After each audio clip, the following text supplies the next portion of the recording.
difficulty is faced by a Muslim, and the Muslim Ummah has faced more severe calamities than this, where the loss of life was great. And how did they manage? And how did they get through those calamities? There are a lot of lessons to be learned. We're just going to go briefly that when a Muslim befalls or any calamity comes to a Muslim, what should we do and what lessons should be learned? Number one, we need to be humble. We need to humble ourselves. We need to realize that none of us is powerful. Only Allah Ta'ala is the most powerful. No human is superhuman. Look at this virus, this small virus. Our eye even cannot see the virus. It is so minute. The largest country in the world in terms of population is shaken. The most powerful country in the world is shaken, is troubled. All over the world, all nations, mighty and small, mighty and weak, the entire human race is in terror, frightened, scared. Does it matter where they are from? What are the people terrified about? The smallest of the small. The virus is the smallest of one of the creations of Allah Ta'ala. It is about 20 to 30 nanometers in length. 20 to 30 nanometers in length. We cannot even look at it. We cannot even look at it with a normal microscope. Only we can look at it with special microscope which is called an electron micro. We can only see the scientists with an electron micro. Just to see this, we need to magnify it at least 100,000 times. To see the virus, we need to magnify it in that electron micro 100,000 times. To give you an example, to give you an idea, if we were to take a grain of rice and expand it 100,000 times, a grain of rice, chokano dano. If we were to take it and expand it 100,000 times, it would be as large as 5 or 6 football fields. But this virus, if you expand it 100,000 times, it's like little, small, teeny thing. But it's got the whole world shaking in fear. How many borders have been closed because of this one small, minute virus? So we need to imagine ourselves, what is the power of Allah Ta'ala? And who are we? What control do we have? No control at all. From this virus, all of mankind is terrified. What do we learn from this? That there is a Rabb, there is a Creator who is more powerful. We are not masters. Our destiny is already fixed by Allah Ta'ala. We cannot fix and predetermine our destiny. It is in the hands of Allah Ta'ala. So we need to humble ourselves. We need to think that we are only servants of Allah. We don't have the power. Number two is to appreciate that life and death,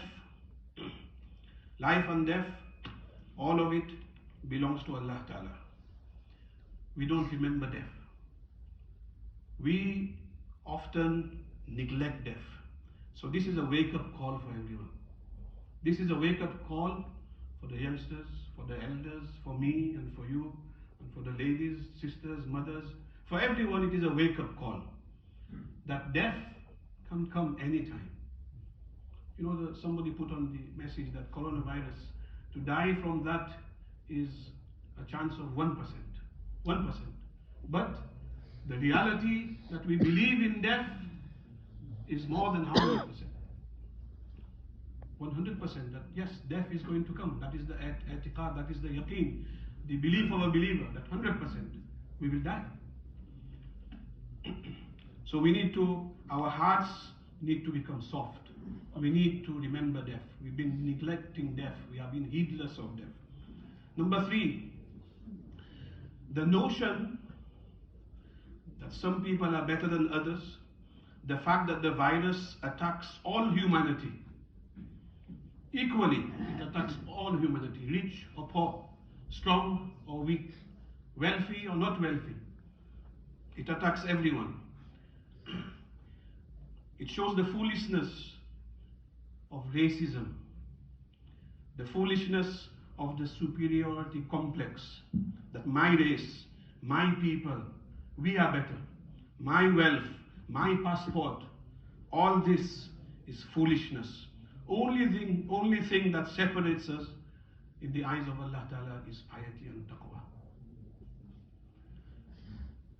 So there was this tyrannic king who used to persecute the scholars.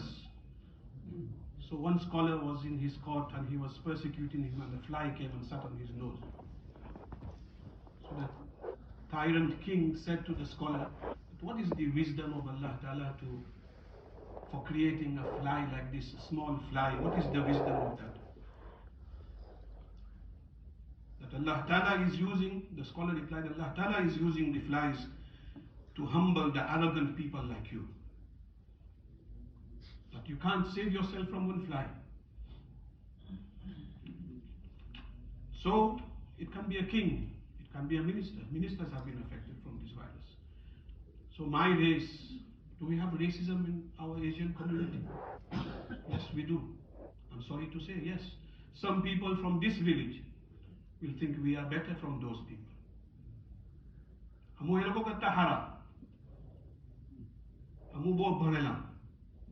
We are more educated, we are from this town. If you have a janaza, I'm sorry to say, I'm not attacking anybody. It's a general disease of the Muslim community. If you have a janaza from such and such village, all the village people will come. But if you have a janaza from another person's village, if they have time, they will come. If they don't have time, they don't bother. Why? A low caste.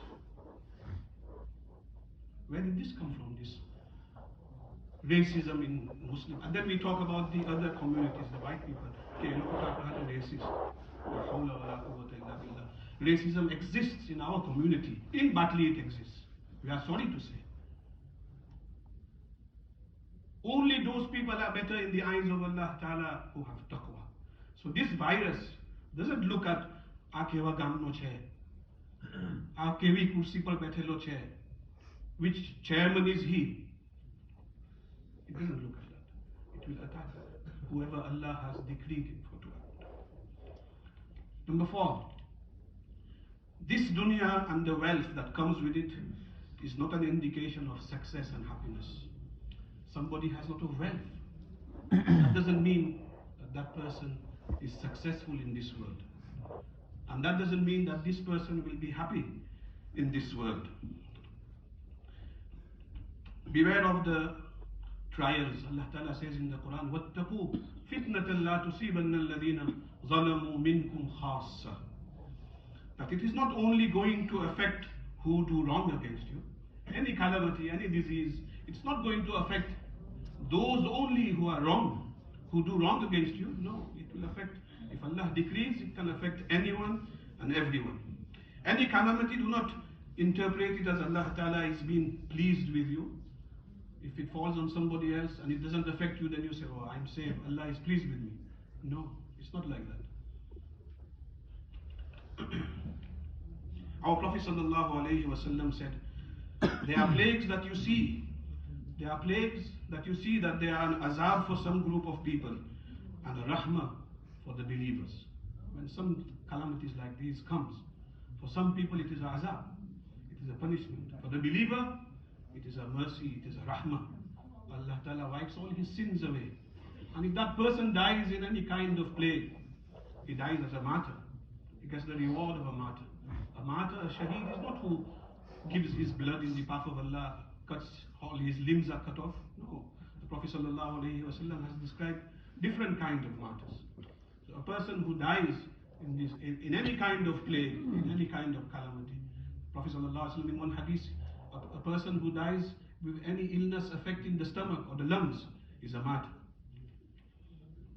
The same can be said that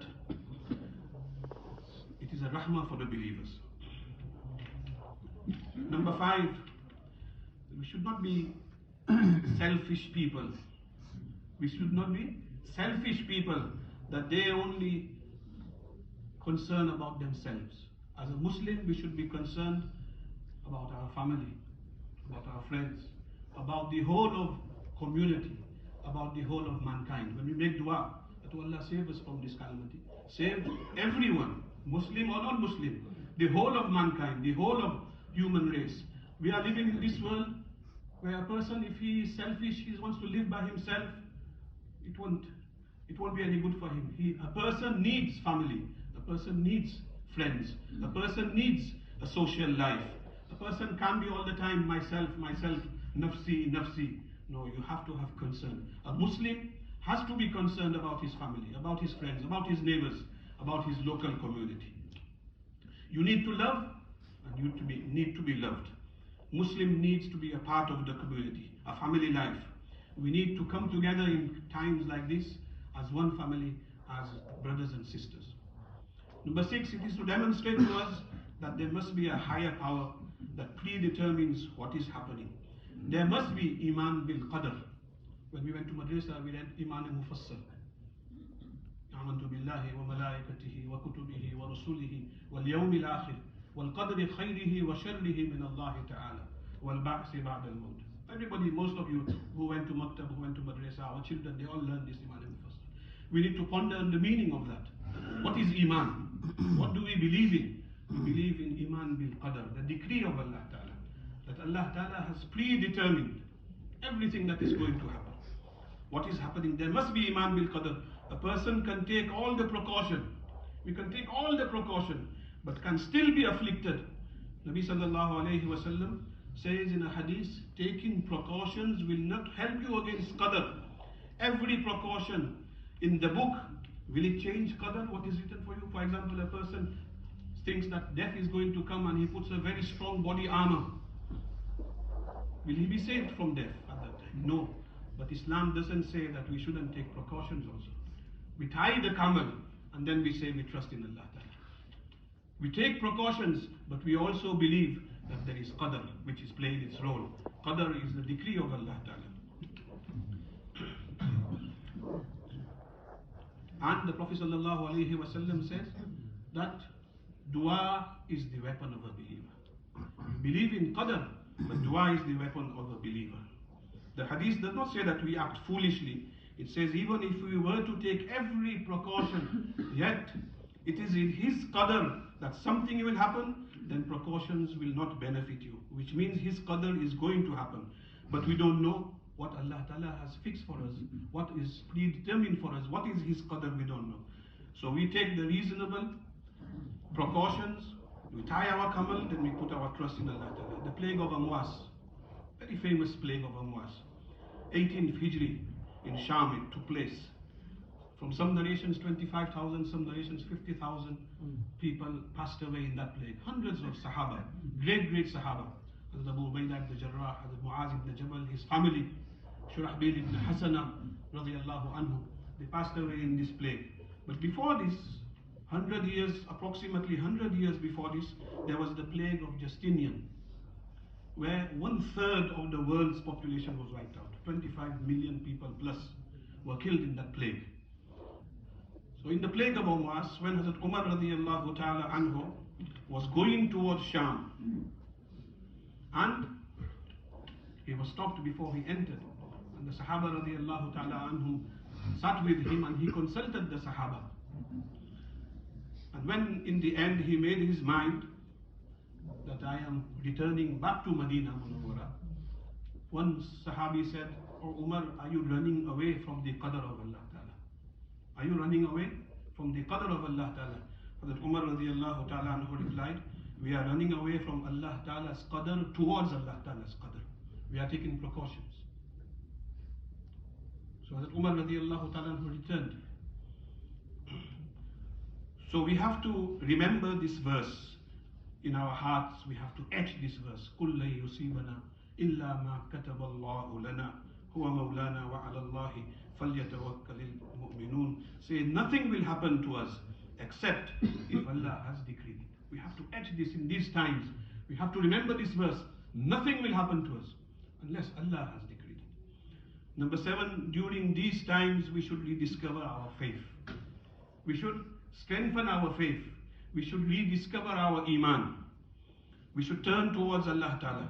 At times of calamity, at times of stress, we should turn at least a dozen verses in the Quran.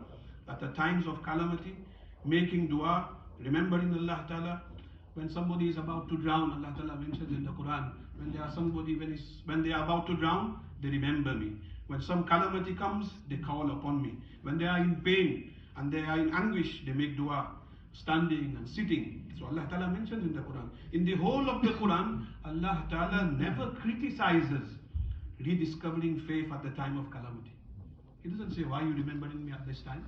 When you are in musibat, when you are in difficulty, now you are remembering. Allah Ta'ala doesn't criticize at that time. You are it comes after the criticism. The criticism comes after the calamity is lifted and we get back to our old ways again. Then the criticism comes, but not at the time of calamity. After He saves you, when all this is over, then you forget Allah Ta'ala. Then the criticism comes. So at these times, we need to strengthen our iman, we need to rediscover our faith, and these are the times where we need to get together.